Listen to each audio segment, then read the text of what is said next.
नमस्कार. या लेक्चरमध्ये आपण बघणार आहोत conversion of partnership firm into limited company म्हणजे काय, problem on conversion of partnership firm into limited company with full solution. ह्या लेक्चरमध्ये आपण conversion of partnership firm into limited company ह्या टॉपिक विषयी इन्फॉर्मेशन बघणार आहोत आणि conversion of partnership firm into limited कंपनीचा एक प्रॉब्लेम आणि त्याचं पूर्ण सोल्युशन सुद्धा ह्या लेक्चरमध्ये आपल्याला बघायचं आहे. तर सर्वप्रथम आपण बघूया conversion of partnership firm into limited company म्हणजे काय. To convert partnership into limited company means to change the form of partnership business to the form of limited company. आता पार्टनरशिप फर्म म्हणजे भागीदारी संस्था आणि लिमिटेड कंपनी म्हणजे संयुक्त भांडवली संस्था. म्हणजे जेव्हा भागीदारी संस्थेचं रूपांतर संयुक्त भांडवली संस्थेमध्ये केलं जातं आणि ह्या प्रक्रियेलाच आपण conversion of partnership firm into limited company असं म्हणतो. म्हणजे भागीदारी संस्थेचं रूपांतर लिमिटेड कंपनीमध्ये करणे म्हणजेच conversion of partnership firm into limited company. It may be private limited company और पब्लिक लिमिटेड कंपनी. आता भागीदारी संस्थेचं रूपांतर संयुक्त भांडवली संस्थेमध्ये केलं जाताना ते प्रायव्हेट लिमिटेड कंपनी म्हणजे खाजगी मर्यादित कंपनीमध्ये केलं जाऊ शकतं किंवा पब्लिक लिमिटेड कंपनी सार्वजनिक मर्यादित कंपनीमध्ये केलं जाऊ शकतं. नेक्स्ट आपला पुढचा पॉइंट बघायचा आहे परचेस कन्सिडरेशन. आता जेव्हा भागीदारी संस्थेचा व्यवसाय लिमिटेड कंपनी खरेदी करत असते म्हणजेच भागीदारी संस्थेचं रूपांतर लिमिटेड कंपनीमध्ये होत असतं आणि अशा वेळी लिमिटेड कंपनीकडून भागीदारी संस्थेला ठराविक रक्कम त्या ठिकाणी व्यवसाय खरेदीसाठी दिली जाते आणि ती रक्कम म्हणजेच परचेस कन्सिडरेशन असते. A limited company purchasing the business of partnership firm pays price as agreed for purchase of assets and liabilities of partnership firm. Limited company भागीदारी संस्थेचा व्यवसाय खरेदी करत असते आणि त्यांच्या असेट्स आणि लायबिलिटी स्वतःला टेक ओव्हर करत असते आणि अशा वेळी त्या असेट्स आणि लायबिलिटीसाठी लिमिटेड कंपनीकडून भागीदारी संस्थेला जी रक्कम पेड केली जाते दिली जाते ती रक्कम म्हणजेच परचेस कन्सिडरेशन असणार आहे. द परचेस प्राइस दस पेएबल इज परचेस कन्सिडरेशन. म्हणजे परचेस कन्सिडरेशन ज्याला आपण शॉर्ट फॉर्म पीसी असं म्हणतो, लिमिटेड कंपनीकडून भागीदारी संस्थेला व्यवसाय खरेदीसाठी दिलेली रक्कम म्हणजे परचेस कन्सिडरेशन असणार आहे. आता परचेस कन्सिडरेशन कॅल्क्युलेशन करण्याच्या पद्धती आपल्याला बघायचं आहे. Methods of calculation of purchase consideration. Purchase consideration calculation करण्याच्या 3 पद्धती आहेत. त्यातली फर्स्ट आहे लमसम मेथड. लमसम मेथड म्हणजेच ह्या मेथडमध्ये भागीदारी संस्थेला त्यांचा व्यवसाय खरेदी करण्यासाठी लिमिटेड कंपनी एक रकमी किंमत देत असते. म्हणजेच भागीदारी संस्थेच्या व्यवसायाची एक रकमी किंमत केली जाते आणि तेवढी किंमत लिमिटेड कंपनी भागीदारी संस्थेला देत असते आणि ती किंमत म्हणजेच परचेस कन्सिडरेशन ह्या ठिकाणी असणार आहे. म्हणजे लमसम मेथडमध्ये आपल्याला परचेस कन्सिडरेशनचं कॅल्क्युलेशन करावं लागत नाही. भागीदारी संस्थेचा व्यवसाय जेवढ्या किमतीला खरेदी केलेला आहे ती किंमत म्हणजेच परचेस कन्सिडरेशन म्हणजे परचेस प्राइस असणार आहे. नेक्स्ट मेथड आहे नेट असेट्स मेथड.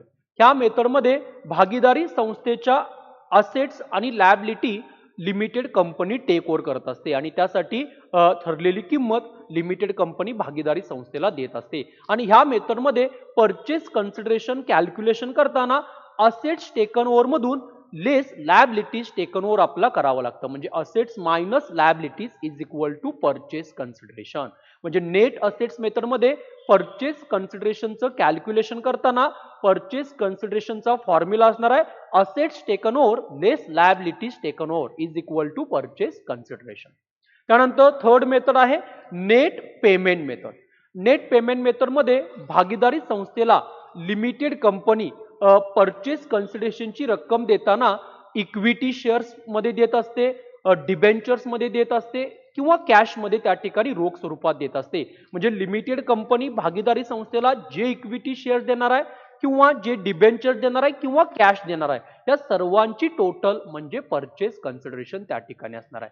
म्हणजे परचेस कन्सिडरेशनचे कॅल्क्युलेशन करण्यासाठी 3 मेथडचा वापर केला तो lump sum method, net assets method आणि नेट पेमेंट मेथड. नेक्स्ट आपला आता पुढचा पॉइंट बघायचा आहे accounting treatment in the books of partnership firm. आता conversion of partnership firm into limited company म्हणजे भागीदारी संस्थेचं लिमिटेड कंपनीमध्ये जेव्हा रूपांतर केलं जातं तेव्हा भागीदारी संस्थेचा व्यवसाय हा बंद केला जातो, क्लोज केला जातो. त्यामुळं भागीदारी संस्थेचे अकाउंट्स आपला क्लोज करावे लागतात आणि भागीदारी संस्था ही डिझॉल्व्ह होत असते. मग ह्यावेळी भागीदारी संस्थेमध्ये कोणते अकाउंट्स त्या ठिकाणी तयार केले जातात ते आपल्याला बघायचं आहे. फर्स्ट याच्यामध्ये आहे कॅल्क्युलेशन ऑफ परचेस कन्सिडरेशन. म्हणजे भागीदारी संस्थेमध्ये अकाउंटिंग करताना सर्वप्रथम आपल्याला परचेस कन्सिडरेशन, परचेस प्राइसचं कॅल्क्युलेशन करावं लागतं. त्यानंतर सेकंड आहे लेजर अकाउंट. आता भागीदारी संस्था बंद होताना कोणते लेजर अकाउंट तयार होतात तर फर्स्ट अकाउंट आहे रिअलायझेशन अकाउंट, सेकंड आहे लिमिटेड कंपनीचा अकाउंट म्हणजेच न्यू कंपनीचा अकाउंट आहे, थर्ड अकाउंट आहे पार्टनर्स कॅपिटल अकाउंट आणि फोर्थ अकाउंट आहे कॅश बँक अकाउंट. हे चार मेन लेजर अकाउंट्स आहेत जे आपण भागीदारी संस्था क्लोज करताना तयार करत असतो. म्हणजे पार्टनरशिप फर्मचा व्यवसाय जेव्हा लिमिटेड कंपनीमध्ये रूपांतरित होत असतो त्यावेळी पार्टनरशिप फर्ममध्ये अकाउंटिंग करताना आपल्याला सर्वप्रथम परचेस कन्सिडरेशनचं कॅल्क्युलेशन करावं लागतं आणि त्यानंतर हे चार मेन लेजर अकाउंट्स आहेत जे आपल्याला तयार करावं लागतात. एक पहिला अकाउंट जो आहे तो रिअलायझेशन अकाउंट आहे, सेकंड अकाउंट आहे तो लिमिटेड कंपनीचा अकाउंट म्हणजे न्यू कंपनीचा अकाउंट आहे, third account partners capital account आणि चौथा अकाउंट आहे तो कॅश बँक अकाउंट. नेक्स्ट आता आपला पुढचा पॉइंट बघायचा आहे problem on conversion of partnership firm into limited company. मी या ठिकाणी conversion of partnership firm into limited कंपनीचा एक प्रॉब्लेम घेतलेला आहे, त्याचं पूर्ण सोल्युशन आपल्याला पुढे बघायचं आहे. तर प्रॉब्लेम आहे following is the balance sheet of messrs x and Y as on 31 March 2021. Messrs x Y firm आहे म्हणजे त्याचे पार्टनर्स एक्स आणि वाय ही पार्टनरशिप फर्म आहे, त्याची 31 मार्च 2021 ची बॅलन्स शीट आपल्याला दिली आहे. They decided to convert their business into limited company name and style of X Y limited. आणि हे पार्टनर्स त्यांचा व्यवसाय लिमिटेड कंपनीमध्ये कन्वर्ट करणार आहेत आणि इथं लिमिटेड कंपनीचं नाव जे असेल ते एक्स वाय लिमिटेड असेल. आपल्याला खाली बॅलन्स शीट दिली आहे जी पार्टनरशिप फर्मची दिली आहे, balance sheet as on 31 March 2021. त्यानंतर पॅरेग्राफ मध्ये आपला इन्फॉर्मेशन दिलं आहे X Y limited agree to take over all assets and liabilities stated below. आता ह्या ठिकाणी एक्स वाय लिमिटेडनं भागीदारी संस्थेच्या असेट्स आणि लायबिलिटी टेक ओव्हर करताना कोणत्या प्राइसला टेक ओव्हर केलेले आहेत त्याची इन्फॉर्मेशन आपल्याला दिलेली आहे. Building, plant, furniture, stock. त्यानंतर debtors subject to 3% RDD reserve for doubtful debts म्हणजे डेटर्स मधून 3% RDD लेस करावा लागेल अँड क्रेडिटर्स ॲट डिस्काउंट 2% आणि क्रेडिटर्स 2% डिस्काउंटनं टेक ओव्हर केले आहेत. नेक्स्ट पॅरेग्राफ मध्ये the purchase consideration is to be discharged by allotment 25,200 equity shares of ₹10 each at ₹12 per share and balance in cash. आता limited कंपनीकडून भागीदारी संस्थेला परचेस प्राइस देताना त्यामध्ये 25,200 इक्विटी शेअर्स दिले आहेत आणि एक शेअर 10 रुपयाला आहे आणि तो भागीदारी संस्थेला देताना 12 रुपयानं त्या ठिकाणी दिलेला आहे अँड बॅलन्स इन कॅश आणि राहिलेली रक्कम रोख स्वरूपात दिली आहे. म्हणजे या ठिकाणी आपल्याला सर्वप्रथम परचेस कन्सिडरेशनचं कॅल्क्युलेशन करावं लागेल. पॅरेग्राफ मध्ये कोणत्या असेट्स आणि कोणत्या लायबिलिटीज टेक ओव्हर केल्यात याची इन्फॉर्मेशन दिल्या. म्हणजेच ह्या प्रॉब्लेम मध्ये असेट्स टेकन ओव्हर आणि लायबिलिटीज टेकन ओव्हर याची इन्फॉर्मेशन दिल्या. म्हणजेच पीसीची नेट असेट्स मेथड आपल्याला ह्या प्रॉब्लेम मध्ये फॉलो करावं लागेल. Next prepare realisation account first आहे, second limited companies account, third partners capital account आणि फोर्थ आहे कॅश बँक अकाउंट. हे चार मेन लेजर अकाउंट्स आपला ह्या प्रॉब्लेम मध्ये तयार करायचं. आता हा प्रॉब्लेम सॉल्व्ह करताना आपण सर्वप्रथम याचं सोल्युशन बघताना कॅल्क्युलेशन ऑफ परचेस कन्सिडरेशन आपल्याला याच्यामध्ये पीसीचं कॅल्क्युलेशन करायचं आहे आणि पीसीचं कॅल्क्युलेशन करताना फर्स्ट असेट्स टेकन ओव्हर ज्या ज्या असेट्स टेक ओव्हर केल्यात त्या आपल्याला याच्यामध्ये घेत जायचं आहे आणि पॅरेग्राफ मध्ये आपल्याला दिलेले आहेत ज्या ज्या असेट्स टेक ओव्हर केल्यात याची इन्फॉर्मेशन आपल्याला दिलेले आहे. फर्स्ट आहे बिल्डिंग ₹1,68,000. मी एक एक असेट्स या ठिकाणी घेत जाईन. First building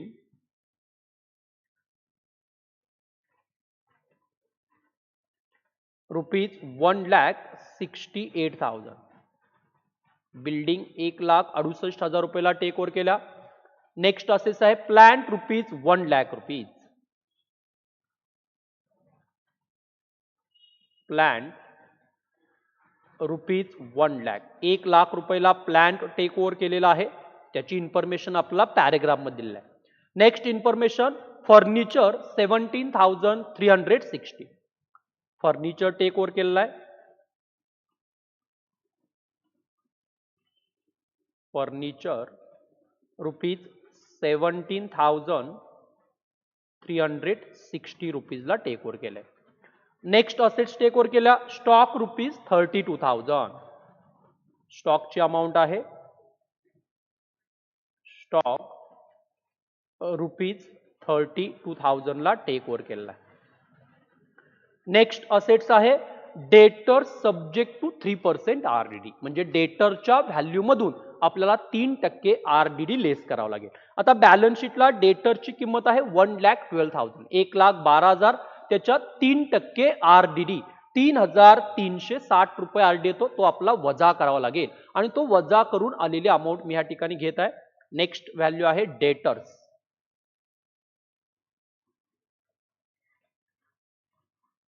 debtors into bracket less RDD reserve for doubtful debts 3%.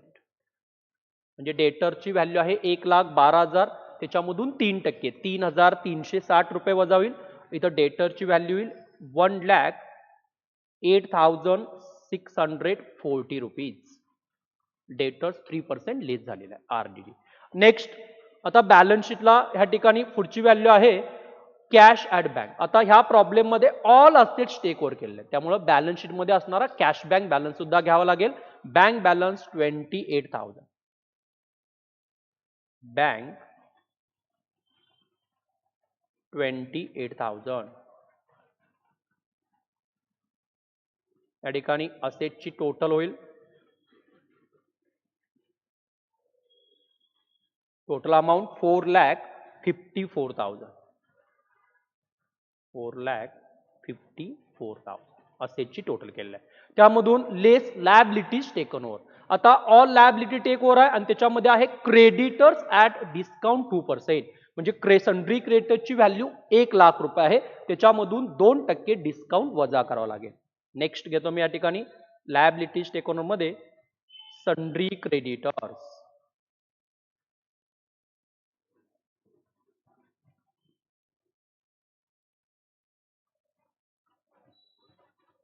Less 2% discount. 1 लाखच्या 2% त्या ठिकाणी 2,000 मायनस होईल, म्हणजे सन्ड्री क्रेडिटरची व्हॅल्यू 98,000 येईल. सन्ड्री क्रेडिटरची व्हॅल्यू 98,000. नेक्स्ट पुढची लायबिलिटी आहे बिल्स पेएबल. सन्ड्री क्रेडिटर्स आणि बिल्स पेएबल ह्या दोन थर्ड पार्टी लायबिलिटीज आहेत, त्या आपल्याला लेस करायचं आहे. बिल्स पेएबलची बुक व्हॅल्यू येईल 20,000. ऑल लायबिलिटी टेक ओव्हर आहे. Next bills payable. Bills payable amount 20,000. आता लायबिलिटीची टोटल करायचं आहे. लायबिलिटीची टोटल ह्या ठिकाणी होते 1,18,000. 1,18,000. 1,18,000 रुपये लायबिलिटीची टोटल आहे. आणि assets taken over less liabilities taken over is equal to purchase consideration. म्हणजे ह्या ठिकाणी पीसीची जी अमाऊंट येते, पीसी अमाऊंट 3,36,000. 3,36,000 रुपये परचेस कन्सिडरेशन ह्या ठिकाणी येतो. आता पीसी मध्ये आपल्याला लिमिटेड कंपनी मधून काय मिळणार आहे तर त्याची इन्फॉर्मेशन तुम्हाला पॅरेग्राफ मध्ये दिलेली आहे. The purchase consideration is to be discharged by allotment 25,200 equity shares of ₹10 each at ₹12 per share and balance in cash. म्हणजे पीसी मध्ये 25,200 रुपयाचे 25,200 इक्विटी शेअर्स मिळणार आहे. एक शेअर 10 रुपयाला आहे आणि तो मिळताना 12 रुपयाला मिळणार आहे आणि राहिलेली रक्कम कॅश मध्ये मिळणार आहे. म्हणजे पीसी मध्ये ह्या ठिकाणी मिळताना फर्स्ट अमाऊंट आहे इक्विटी शेअर्स आणि या ठिकाणी इक्विटी शेअर्स आहेत 25,200 शेअर्स. 25,200 शेअर्स इंटू ₹12 ₹12 प्रमाणे मिळणार आहे. 25,200 इथं इंटू 12 होईल. अमाऊंट 3,02,400 म्हणजे पीसी मध्ये 3,02,400 चे इक्विटी शेअर्स मिळतील. आणि बॅलन्स इन कॅश, राहिलेली रक्कम कॅश मध्ये असणार आहे. बॅलन्स 33,600 कॅश मध्ये मिळणार आहे. म्हणजे टोटल पीसी हा 3,36,000 रुपये आहे. याच्यामध्ये 3,02,400 रुपयाचे इक्विटी शेअर्स आणि राहिलेले 33,600 रुपयाचे कॅश त्या ठिकाणी भेटणार आहे. इथं आपलं पीसी कॅल्क्युलेशन संपलेलं आहे. त्याच्यानंतर आपल्याला आता लेजर अकाउंट प्रिपेअर करायचे आहेत. या ठिकाणी फर्स्ट लेजर अकाउंट प्रिपेअर करायचं आहे in the books of partnership firm. Realisation account first account आहे realisation account. Second account new company XY limited account आहे. थर्ड अकाउंट आहे all partners capital account, X आणि वाय दोन्ही पार्टनरचा capital account prepare केलेला आहे. आणि फोर्थ अकाउंट आहे कॅश बँक अकाउंट. असे 4 लेजर अकाउंट प्रिपेअर केलेले आहेत. आता फर्स्ट या ठिकाणी आपण काय करायचं आहे तर पीसी काढल्यानंतर बॅलन्स शीट मधली इन्फॉर्मेशन ट्रान्सफर करायचं आहे. तर बॅलन्स शीटच्या लाईफ साईडला फर्स्ट बॅलन्स आहे कॅपिटल. कॅपिटलचे बॅलन्स शीटच्या लाईफ साईडचे बॅलन्स हे क्रेडिट असतात. त्यामुळे हा कॅपिटलचा क्रेडिट बॅलन्स आहे. कॅपिटल अकाउंटच्या क्रेडिट साईडला ट्रान्सफर होईल. एक्सचा बॅलन्स आहे 2,04,000, वायचा आहे 1,56,000. लेजर पोस्टिंग कॅपिटल अकाउंटच्या क्रेडिट साईडला बाय बॅलन्स ब्रॉट डाऊन. एक्सचं कॅपिटल आहे 2,04,000 आणि वायचं 1,56,000. कॅपिटलचा बॅलन्स ट्रान्सफर केलाय. त्यानंतर जर बॅलन्स शीटच्या लाईफ साईडला जनरल रिझर्व्ह फंड किंवा प्रॉफिट अँड लॉस अकाउंट असेल तर तो कॅपिटल अकाउंटच्या क्रेडिटला ट्रान्सफर करायचा. ह्या प्रॉब्लेम मध्ये नाहीये. त्यानंतर राहिलेल्या liability third party liability sundry creditors आणि बिल्स पेबल ह्या दोन्ही लायबिलिटी रिअलायझेशन अकाउंटच्या क्रेडिटला ट्रान्सफर होतील. त्याची journal entry sundry creditors account debit, bills payable account debit to realisation account credit. Realisation अकाउंटच्या क्रेडिट साईडला बाय सन्ड्री क्रेडिटर्स. सन्ड्री क्रेडिटरची बॅलन्स शीट मधली अमाऊंट ट्रान्सफर करायचं आहे 1,00,000 रुपीज. नेक्स्ट आहे by bills payable. Bills payable balance sheet मधली amount आहे 20,000. इथं बॅलन्स शीटची लाईफ साईड ट्रान्सफर आहे. त्यानंतर आता बॅलन्स शीटची असेट साईड ट्रान्सफर करायचं आहे. बॅलन्स शीटच्या असेट साईडला फर्स्ट बॅलन्स आहे बिल्डिंग 1,60,000. बॅलन्स शीटची असेट साईड रिअलायझेशन अकाउंटच्या डेबिट साईडला ट्रान्सफर होईल आणि त्यासाठी journal entry realisation account debit to assets account credit. First transfer करायचं आहे बिल्डिंग 1,60,000. रिअलायझेशन अकाउंटच्या डेबिट साईडला टू बिल्डिंग ₹1,60,000. बिल्डिंग 1,60,000 रिलायशनच्या डेबिटला. नेक्स्ट आहे plant 1,20,000 and furniture 20,000. Next to plant account realization अकाउंटच्या डेबिटला टू प्लांट 1,20,000. नेक्स्ट टू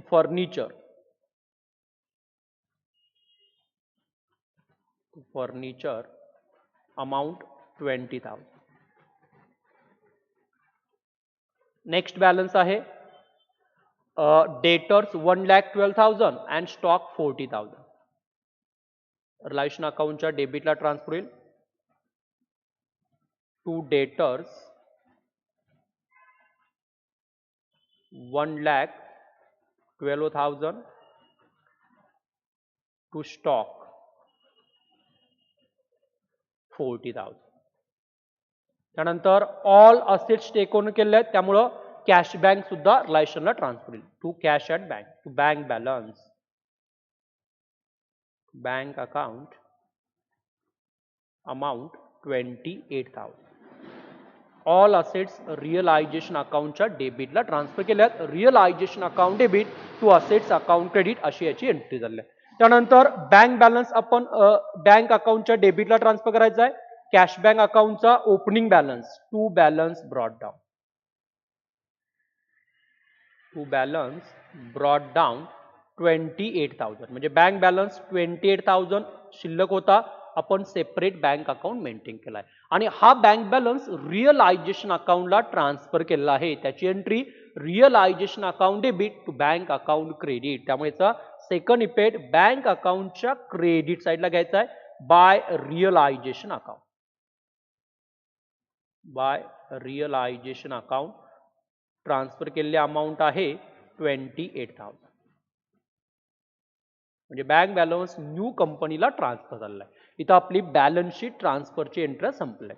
पूर्ण बॅलन्स शीट ट्रान्सफर झाल्यानंतर आपण नेक्स्ट एंट्री करतो परचेस कन्सिडरेशन रिसिवेबल साठी. ह्या ठिकाणी 3,36,000 रुपये पीसीची रक्कम लिमिटेड कंपनीकडून मिळणार आहे आणि त्यासाठी जर्नल एंट्री होते XY limited account debit 3,36,000 to realisation account credit 3,36,000. Ledger posting XY लिमिटेडच्या डेबिट साईडला to realisation account.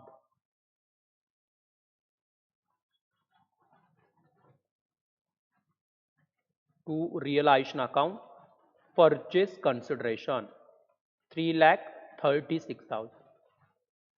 Second ledger posting realisation अकाउंटच्या क्रेडिट साईडला by XY limited account. by XY limited account into bracket purchase consideration 3,36,000 म्हणजे PC ची entry होते limited companies account debit to realisation account credit. आता ह्या purchase consideration मध्ये 3,02,400 रुपयाची equity shares आणि 33,600 रुपये कॅश मिळाल्या. त्याची journal entry equity shares account debit cash account debit to XY limited account credit. Ledger posting करायचं आहे XY लिमिटेडच्या क्रेडिट साईडला by equity shares. By equity shares 3,02,400 आणि by cash account. By cash account 33,600 आणि ह्या ठिकाणी लिमिटेड कंपनीचा account automatic close होईल 3,36,000. 3,36,000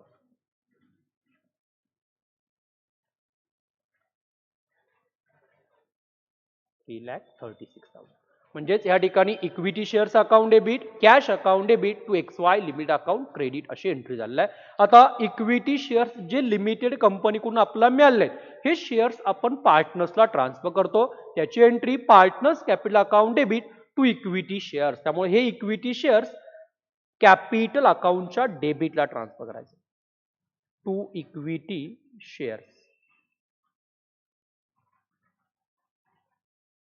आणि पार्टनर्सला इक्विटी शेअर्स ट्रान्सफर करताना कॅपिटल रेशोचा वापर केला तो. त्यामुळे तो कॅपिटल रेशो आपला नंतर रिअलायझेशन अकाउंट क्लोज झाल्यानंतर कॅपिटल अकाउंट क्लोज करताना तो रेशो तयार करायचा आहे. त्यानंतर जो कॅश बॅलन्स आहे हा कॅश बँक अकाउंटच्या डेबिटला ट्रान्सफर होईल. Ledger posting to XY limited. To XY limited account 33,600 cash bank अकाउंटच्या डेबिटला जमवलं. या ठिकाणी पीसी ट्रान्सफरची एंट्री आपली संपलेली आहे. त्याच्यानंतर जर प्रॉब्लेम मध्ये रिअलायझेशन एक्सपेन्स असेल तर त्याची entry realisation account debit to cash bank account credit अशी एंट्री होते. या प्रॉब्लेम मध्ये रिअलायझेशन एक्सपेन्सेस नाही आहे. सर्व ट्रान्झॅक्शन संपल्यानंतर आपण फर्स्ट रिअलायझेशन अकाउंट क्लोज करतो. मी या ठिकाणी रिअलायझेशन अकाउंट क्लोज करणार आहे. इथं रिअलायझेशन अकाउंटला डेबिट साईडची टोटल जास्त आहे ती आपल्याला दोन्ही बाजूला लिहावी लागेल. अकाउंट क्लोज करायचं आहे. डेबिट टोटल आहे 4,80,000. 4,80,000.